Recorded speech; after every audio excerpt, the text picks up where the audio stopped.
Hi everybody, how y'all doing today? Well, guess what's going on? Got stuff, man. I got some new stuff.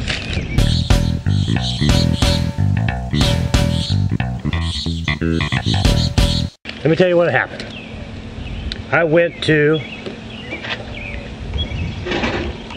a website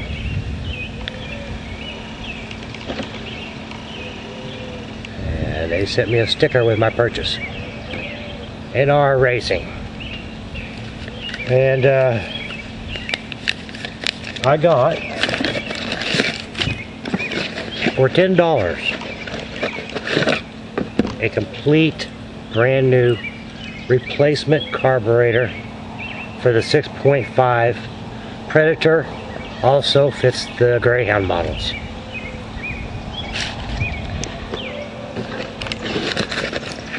Stock, nothing fancy about it. Even comes with a little choke lever. So what I'm going to try to do is change those jets out in this one. That way the one that's on the Sringer Bike will be stock and I'll have that. And the one that's this one, if I can get it to work, we'll have the new jets, which they are a 90 main jet and a 140 emulsion tube.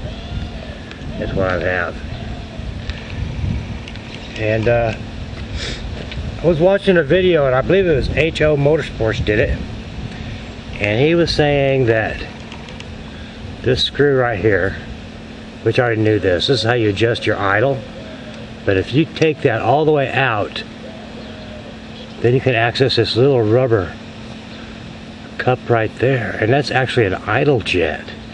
And he was modifying his carburetor by running a real fine drill bit through that and opening it up just a wee bit.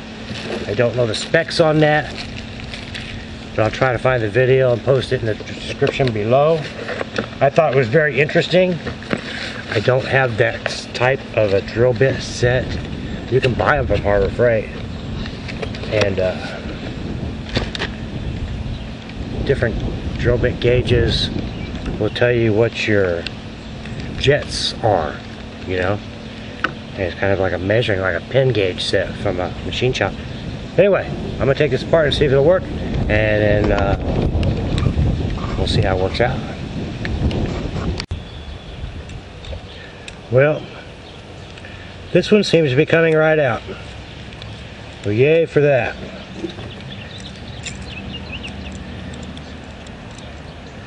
And there it is. Set it here somewhere so I don't lose it. And don't confuse it with the other one.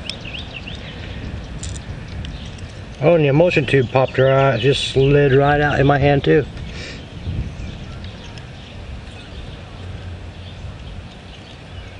Now I don't know if you can see, but that has like 3 holes and then a space and then 2 more holes. And we're going to look at the other one, and I believe it actually has less holes than that, which I don't know why I was thinking it, but I thought it had more holes. Yeah, here's the new one. And see, it only has like 2 holes and then a long space and then another hole. But from all the videos I have watched about altering these, that's the one everybody seems to like. So we're gonna try it. And here's the 90.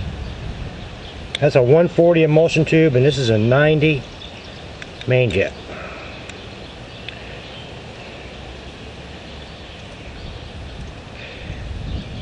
And the reason we're doing this is because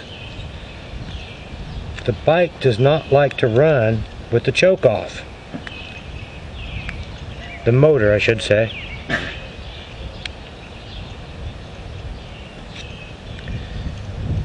When you choke it and start it, it starts right up. And you put it on half choke for a little bit while it warms up. And then you try to take the choke completely off, and it just doesn't run good. It kind of coughs and sputters. Maybe I should give you a demonstration before I put this one on.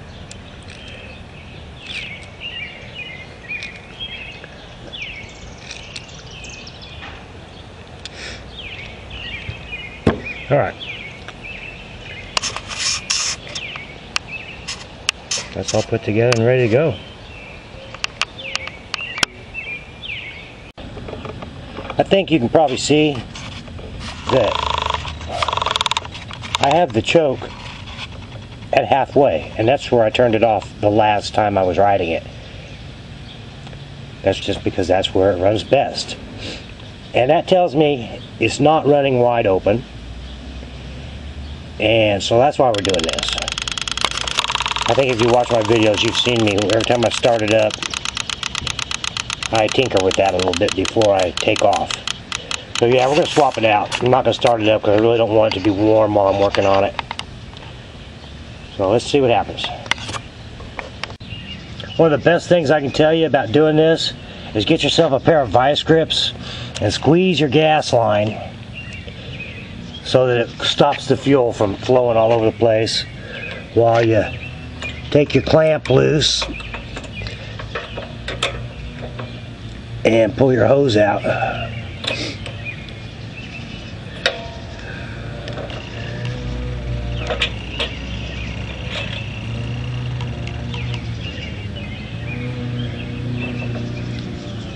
I'm going to wrestle with this. You don't need to watch me do all that. Alright, that took about 10 or 15 minutes of fiddling around with it. And that gas line those motors comes with is real fine.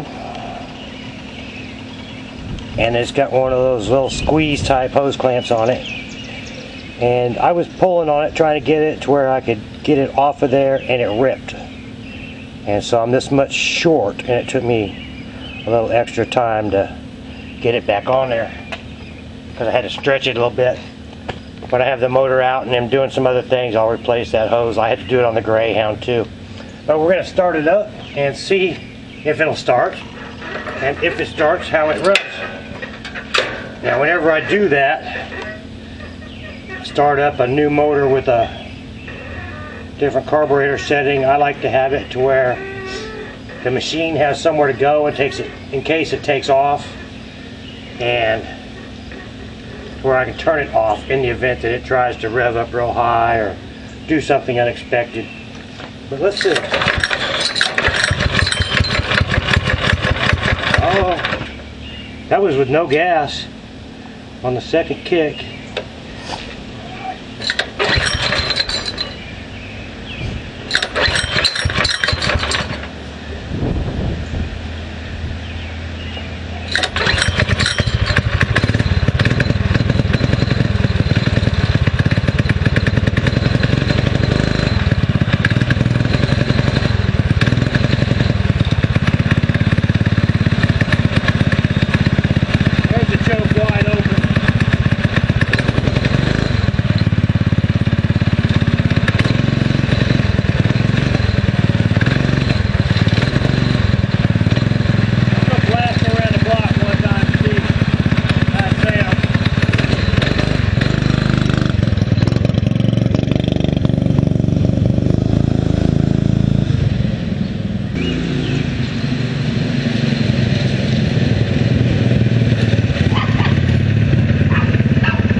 Yeah, I'm happy. I'm happy. Let me tell you what, that really improved the get up and go in it.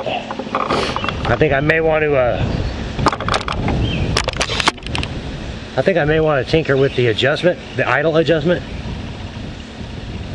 But it might be a little bit higher than it needs to be. But when I got on it out there, even though it sounded like it was going to run rough for a second, when I twisted that wick and opened her up, boys, bam, it wanted to go. So I'm calling that good. I'm going to leave it on there, enjoy that for a little while. And if I like it, I'm going to keep it on there. NR Racing, $10. $10 shipping, but I think they include whatever else you might buy from them And you can get all different jets from them and stuff like that too. That was the cheapest deal I found for a new carburetor, since I couldn't get the other one to come apart easy. So anyway, there's that. I'm gonna get out of here. I'll talk to you guys later. Thanks for coming by, and I'll see you. Cheers. I put all my tools away and stuff and rode it around the block one more time, and it was I don't know, seemed like it was, I don't want to say spit and sputtering. When you open it wide open, it ran real good, but when you're just barely cracking it, it was kind of spitting and sputtering a little bit. So in the daylight, I'm gonna check my plug, my spark plug, and see what kind of evidence that gives us as to whether that's the actual right setup I need or not. And we'll take it from there and see how it plays out. But as for right now, it's good. I like it. Matter of fact, I was able to restart it with no choke at all, and I haven't ever been able to do that before either, which that's a nice thing. On a nice warm summer day, you shouldn't need a choke, you know. Anyway, all right, see you later, guys. Bye-bye.